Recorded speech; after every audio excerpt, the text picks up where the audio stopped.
조갑제 TV 시청자 여러분 안녕하십니까. 2026년 3월 25일 오전 11시 30분입니다.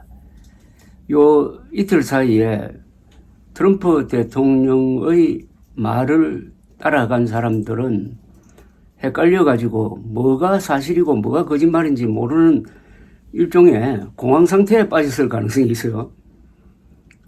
트럼프 대통령은 거짓말을 하루에 10번씩 한다는 통계가 있습니다. 제1기 때 워싱턴 포스트가 통계를 냈더니 하루에 10번 정도 거짓말을 한답니다. 요사이도 그 비슷한 정도가 아닌가 하는 생각이 드는데, 문제는 전쟁을 지도하는 최고 사령관이 전황과 관련해 가지고 이렇게 거짓말을 하면은 그 부하들은 어떻게 전투를 수행할 수 있을지 참 의문이 됩니다. 이틀 전만 해도 이제 약속대로 이란의 발전소를 폭격하겠다고 그러다가 갑자기 지금 긍정적인 신호가 왔다. 이란이 핵을 포기하겠다고 한다. 그러니까 5일간 연기를 하겠다 해서 그 마감 시간을 5일 뒤로 미뤘습니다. 그래서 요사이는 갑자기 지금 이란과 미국 사이에 진전이 이루어지고 있다라고 했습니다. 트럼프는 심지어 합의가 이루어졌다. 호르무즈 해협을 미국과 이란이 공동으로 관리하기로 했다는 이야기까지 합니다. 합의가 됐다고까지 이야기합니다. 그런데 알고 보니까 지금 제대로 된 협상도 이루어지지 않고 있습니다. 협상을 위한 사전 접촉이 이루어지고 있습니다. 여기서 파키스탄이 아주 중요한 역할을 하고 있습니다. 파키스탄은 사실상 군부 통치하는 나라인데, 그 군부 지도자가 트럼프하고도 뭐 서로 호감을 주고받는 사이고, 또 이 이란의 지도부하고도 친하니까 그런 협상을 중재할 좋은 위치에 있어가지고 주로 파키스탄을 통해서 미국과 이란이 메시지를 주고받는 것으로 보입니다. 일단 가장 큰 문제는 미국이 요구하는 핵 개발 포기, 이 대목입니다. 핵 개발을 포기하라.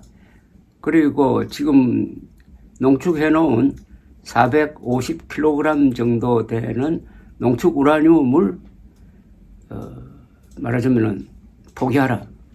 우리한테 넘겨라. 뭐 이런 요구가 과연 이게 이란이 받아들일 수 있는 요구냐 하는 것이고, 또 하나는 호르무즈 해협입니다. 호르무즈 해협을 봉쇄하고 있는 이란을 미국이 군사적으로 과연 무력화시킬 수 있느냐 하는 문제죠. 이 두 개가 딱 어떤 병목을 딱 막고 있는 겁니다. 이 두 문제에 대해서 과연 합의가 이루어질 수 있느냐, 양보가 이루어질 수 있느냐 하는 거죠. 지금 이란은 호르무즈 해협에 대해서는 이렇게 이야기를 합니다. 이스라엘과 미국과 동맹관계에 있는 나라 아니고는, 그러니까 우리를 적대하지 않는 나라는 통과시켜준다. 물론 통과시킬 때 여러 가지 절차가 있겠죠. 통과시켜준다라고 하는데, 그 이야기를 믿고 그 좁은 호르무즈 해협을 지나갈 배짱 있는 선박회사가 있겠느냐, 보험회사가 있겠느냐 하는 게 문제니까 그게 신뢰를 거두기는 어렵게 되어 있습니다. 그래서 지금 페르시아만에 갇혀있는, 바깥으로 나오지 못하는 선박이 몇천 척이 되고 그 상당수는 유조선일 것입니다. 그러면은 호르무즈 해협 봉쇄가 얼마 동안 가느냐. 근데 여기에는 미국과 또 다른 나라는 조금 입장이 달라요. 미국은 이 에너지를 자급자족하는 나라니까 호르무즈 해협에 대한 의존도가 거의 없습니다. 그러나 한국, 일본, 중국, 대만 같은 나라는, 그리고 필리핀도 마찬가지입니다만 심각하죠. 필리핀은 이미 비상사태를 선언을 했습니다. 우리나라에 이 LNG를 많이 파는 카타르가 이건 또 더 이상 우리가 계약을 이행할 수 없다고 한국에 통보를 해왔습니다. 이건 천재지변에 속한다.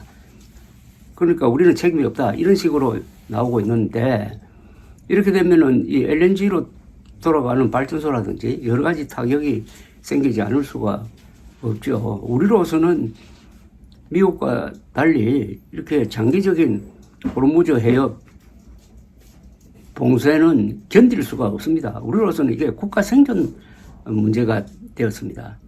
몇 개월분의 기름을 우리가 비축하고 있다. 그거는 장기적으로 들어가면은 그게 별 소용이 없습니다.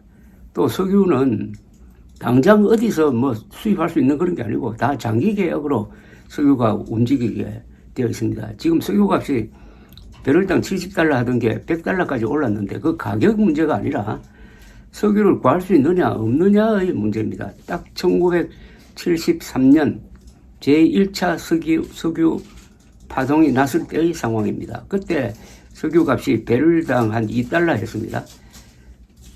제4차 중동 전쟁에 대한 보복으로 산유국들이 석유를 무기화해가지고 수출을 제한하니까 우리로서는 친미 국가로 분류가 돼가지고 한때 석유 공급 대상에서 제외되기도 했습니다. 그러나 박정희 정부가 아주 적극적인 독자적인 외교를 펼쳐가지고 이 산유국들과 친해졌습니다. 그걸 기반으로 해가지고 우리 건설 회사가 진출을 해가지고 거기서 떼돈을 벌었습니다. 오일 마니가 몰리는 호랑이 굴로 들어간 거죠. 그래서 1977년이 되면은 중동에서 벌어들인 돈으로 중동에서 석유를 사고도 남았습니다. 그때 한때 30만 명의 한국인이 중동 건설 현장에서 일했습니다. 30만 명이니까 우리 역사상 최대 규모의 해외 노동력 파견이었습니다. 다른 나라도 중동에 많이 진출했지만 대부분이 인력 수출을 했습니다. 그러나 우리는 회사 단위로 나갔습니다. 현대건설 등 지금 대기업으로 성장한 회사들이 일단 건설회사를 만들어가지고 진출을 해서 한국 노동자들이 또 열심히 일하는 모범을 보이고 해가지고 중동의 건설 시장 진출로 석유 위기를 극복한 적이 있습니다. 딱 그 시절로 돌아가는데 그러나 1973년은 현재 한국에는 큰 교훈이 되지 않을 겁니다. 그때는 너무나 성공적으로 극복을 하고 본래로 어떤 중화공업 건설을 계속 밀어붙여가지고 오늘날의 대한민국의 든든한 제조 기반을 만들어냈습니다. 위기를 아주 역전시켜서 좋은 기회로 만들어서 대성공한 거죠. 그러나 1979년 제2차 오일 쇼크는 달았습니다. 그때는 호메이니가 집권하는 과정에서 이란에서 가스 생산이 제대로 안 되니까 세계 석유 시장에 큰 충격을 줘가지고 배럴당 30달러 하던 게 거의 2배로 오르고 이게 중화공업을 벌려놓았던 한국에 직격탄을 때렸습니다.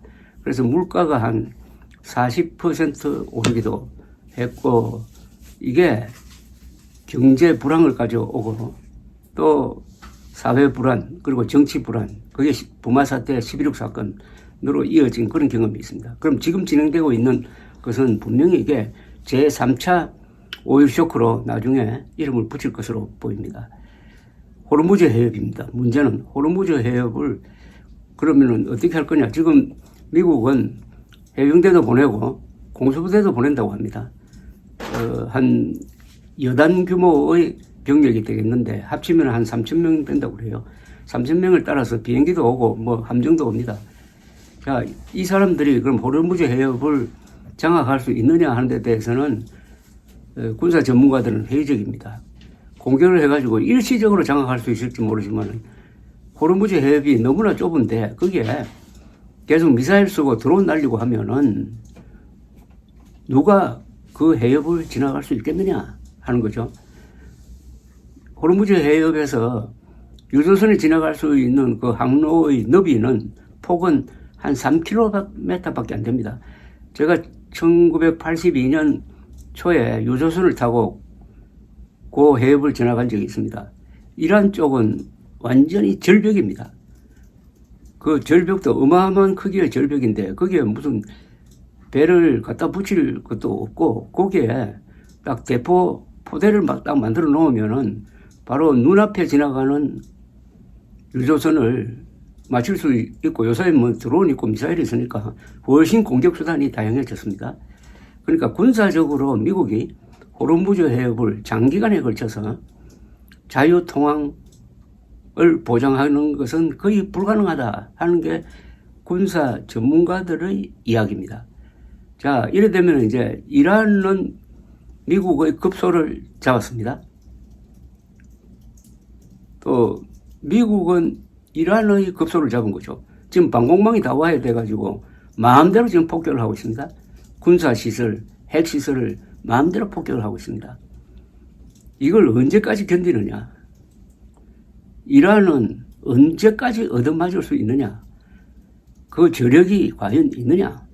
베트남은 뭐 한 10년 동안 폭격당하고도 견뎌냈습니다. 그런데 문제는 이란 사람들의 전쟁 의지입니다. 이란 사람들과 국가 지도부의 전쟁 의지. 우리는 얻어맞는 데까지 얻어맞을 자신이 있으니까 호르무즈 해협은 절대 놓아주지 않는다. 이런 식으로 이걸 치킨 게임이라고 그러는데 여기서 어느 쪽의 전쟁 의지가 강하느냐? 미국이냐? 이란이냐입니다. 전쟁 의지입니다.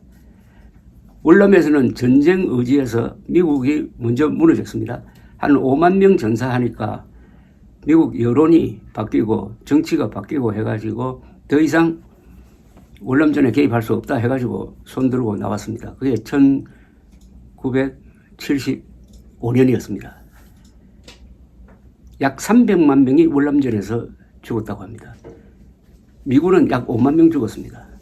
미군은 더 이상 사람을 죽이는 전쟁을 할 수가 없는 거죠.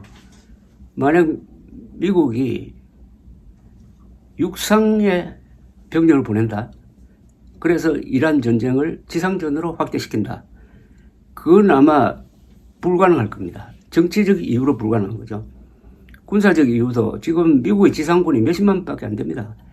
이란 같은 큰 나라를 점령하려면 100만 명은 들어가야 될 겁니다. 원론적으로 불가능합니다. 그러니까 이미 이 전쟁은 트럼프가 시작했을 때의 목표를 넘어섰습니다. 트럼프는 레짐 체인지를 목표로 했는데 이스라엘도 마찬가지고 아마도 트럼프는 이스라엘의 말을 듣고 이렇게 때리면은 이란 사람들이 들고 일어날 거라고 판단을 했는데 이걸 완전히 반작용이 나고 말았습니다. 즉 민주화를 요구하면서 시위를 했던 사람도 지금 침묵하거나 이란 정권 편이 되고 반미로 들고 말았습니다. 이 전쟁하는 사람들이 어떤 그 망상에 빠질 경우도 있지만은 사실은 민간인들이 더 이 허용과 오만에 빠질 수가 있습니다. 전쟁을 가장 두려워하는 사람은 군인들이라고 그럽니다. 그런데 히틀러는 하사로서 뭐 전쟁을 좀 경험하기는 했지만은 트럼프처럼 월남전에도 안 가고 그런데 또 군사력 동원하기를 좋아하고 베네수엘라 마두로 부부를 납치한 근사한 작전을 펴가지고 우쭐 하기도 하고 이 사람 눈에는 이란도 베네수엘라처럼 보였을 가능성이 있습니다. 그런데 이런 판단을 할 때 빠지기 쉬운 세계의 함정이 있다고 그럽니다. 전쟁을 시작할 때 특히 미국의 정치 지도자나 대통령이 빠지기 쉬운 세계의 함정은 뭐냐면은 지금 이란에는 우리 공작이 들어가 있다. 이스라엘이나 미국의 공작이 들어가서 치기만 하면은 그 공작에 의해서 내부로부터 조력자가 생겨가지고 무너질 것이다. 이런 공작에 대한 신화가 있습니다. 두 번째는 특수작전에 대한 신화가 있다고 합니다. 미국이 특수작전을 잘해요. 빈 라덴도 암살하고 이번에 마두로 납치 그리고 이란 지도부를 다 죽이는 이런 특수작전은 잘해요. 그런데 특수작전과 어떤 나라를 굴복시켜가지고 항복받는 거하고는 그건 또 차원이 다릅니다. 세 번째 신화가 있습니다. 그것은 공군력에 대한 어떻게 보면 맹신이라고 그럴까요? 공중 폭격을 하면은 폭격을 하는 사람도 기분 좋죠. 그 높은 데서 내려다보면서 폭탄을 막 퍼붓고 화염이 치솟고 하는 걸 위에서 내려다보면 그건 완전히 전쟁 게임입니다. 그러나 폭격으로 승부를 결정할 수 있었다면 월남전에서 왜 졌습니까? 한국전도 결국 무승부로 되고 말았는데 평양을 초토화시켜도 북한 중공군은 항복하지 않았어요. 이란도 마찬가지죠. 아마 트럼프도 이 3대 신화에 속아서 전쟁을 시작했는데 저 사람이 꽤가 많은 사람이니까 지금쯤 해보니까 야 이거 잘못 들어왔다 하고 느끼는 단계에 오지 않았느냐 하는 생각이 듭니다. 그럼 어떻게 발을 빼느냐는 건데 이 발 빼는 게 더 어렵게 됐어요. 이란도 카드를 가지고 있고 미국도 카드를 가지고 있습니다. 그러니까 어느 쪽도 양보하기가 어렵게 되었다는 거죠. 한쪽이 막 왕창 망해버리면은 되는데 그러면은 결국은 오래 견디는 쪽, 전쟁 의지를 계속 유지해가는 쪽이 이길 것이다. 전쟁을 계속 해간다는 것은 그 국가와 국민들 사이의 이 어떤 민심이라든지 이런 게 있어야 됩니다. 그러려면은 미국은 이란 사람들의 심리를 잘 이해를 하고 이란이란 나라의 역사와 전통, 종교 이런 것까지 종합적으로 보고 쳐들어갔어야 되는데 그런 연구를 할 사람도 아니고 연구했다고 한들 트럼프 같은 사람이 그걸 받아들이지도 않을 겁니다. 월남전에서 미국이 지고 나서 그때 월남전을 지도했던 국방부 장관이 맥나마라라는 사람입니다. 이 사람은 포워드 회사 사장을 지낸 유명한 경영자였습니다. 그러니까 경영하듯이 전쟁을 했는데 결국은 졌어요. 나중에 물러나고 나서 이분이 회고담에서 한 이야기가 있습니다. 우리가 왜 실수를 했느냐.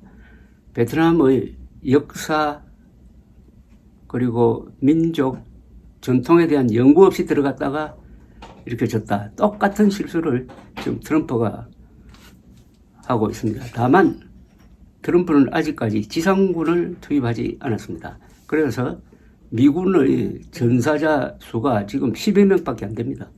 감사합니다.